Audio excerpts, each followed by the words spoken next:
NASA के Apollo programme का मकसद था इंसान को चांद पर लैंड करना और उन्हें सुरक्षित धरती पर वापस भेजना।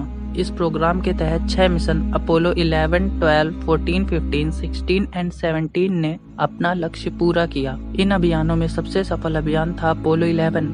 20 जुलाई 1969 इसी दिन अपोलो 11 मिशन में गए एस्ट्रोनॉट नील आर्मस्ट्रॉन्ग और बज एल्ड्रिन चांद पर कदम रखने वाले पहले इंसान बने। ये दोनों अपने साथ चांद के सैंपल भी धरती पर लाया। ये पहली बार था जब इंसान द्वारा किसी और ग्रह की चीजें पृथ्वी पर लाई गई हों। अपोलो के इन 6 अभियानों में ढेर सारा साइंटिफिक डेटा और लगभग 400 किलो चांद का सैंपल धरती आया।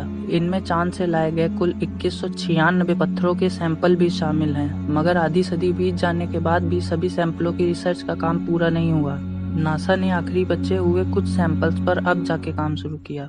ये देरी जानबूझकर की गई है। नासा ने इन्हें सील पैक करके रखा हुआ था ताकि आगे चलकर इन पर रिसर्च की जा सके। लॉरी ग्लेज नासा हेडक्वार्टर में प्लानिटरी साइंस डिपार्टमेंट की डायरेक्टर हैं। उन्होंने इस बारे में अपनी राय देते हुए बताया कि नासा को पता था कि फ्यूचर में साइंस और टेक्नोलॉजी में बहुत से बदलाव आएंगे। इससे वैज्ञानिकों को नए और बेहतर तरीके से उन सैंपल्स पर रिसर्च करने में मदद मिलेगी। वो भविष्य में आने वाली चुनौतियों और चिंताओं के मद्देनजर नए पहलुओं पर गौर कर पाएंगे। रिसर्च के लिए अभी जिन सैंपल्स को खोला गया है उसका नाम है 73001। ये सैंपल एक 35 सेंटीमीटर लंबा और 4 सेंटीमीटर चौड़ा ट्यूब है। इस ट्यूब को चांद की टॉरस लिट्रो वैली से पत्थर जमा करने के लिए जमीन में डाला गया था। चांद पर केवल 2 ही सैंपल वैक्यूम सील किए गए थे। 73001 उन्हीं में से एक है। अपोलो 17 मिशन पर चांद पर गए एस्ट्रोनॉट्स यूजिन सेर्नन और हैरिसन स्मिथ दिसंबर 1972 में इसे धरती पर लाए थे। ये चांद पर गया नासा का अब तक का आखिरी ह्यूमन मिशन था। ट्यूब 73001 में गैस या फिर पानी, कार्बन डाइऑक्साइड जैसी चीजें हो सकती हैं। अनुमान है कि ट्यूब के अंदर इनकी बहुत कम मात्रा ही मौजूद होगी। नासा उन्हें सुरक्षित हासिल करना चाहता है ताकि बीते कुछ सालों में बेहद एडवांस हो चुकी स्पेक्ट्रोमेट्री टेक्नोलॉजी की मदद से इनका एनालिसिस किया जा सके। इससे पहले फरवरी 2022 में इस ट्यूब के बाहर सिक्योरिटी कवरिंग के लिए लगाई गई एक और ट्यूब की परत को हटाया गया था। उसमें चंद्रमा की गैस नहीं थी। इससे वैज्ञानिकों ने अनुमान लगाया कि इनर ट्यूब में जो चीजें सील पैक्ड हैं वो सेफ हैं, लीक नहीं हुई हैं। फिर 23 फरवरी को वैज्ञानिकों ने ट्यूब के बीच के हिस्से में छेद करके उसके अंदर बंद गैस को हासिल करने की कोशिश शुरू की।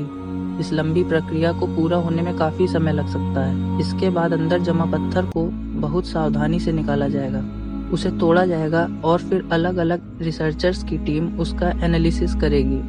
दोस्तों, चांद की जिस जगह से इस सैंपल 73001 को उठाया गया है वो भी बहुत इम्पोर्टेंट है। वहाँ कभी लैंडस्लाइड हुआ था। इसकी अहमियत बताते हुए अपोलो 11 की डिप्यूटी क्यूरेटर जूलियन ग्रॉस का कहना है कि चांद पर बारिश नहीं होती, इसलिए हमें ये समझ नहीं आ रहा है कि वहाँ लैंडस्लाइड्स क्यों होते हैं। ग्रॉस ने बताया कि रिसर्चर्स को उम्मीद है कि सैंपल्स को एनालाइज करके शायद उन्हें इसका जवाब मिल जाए।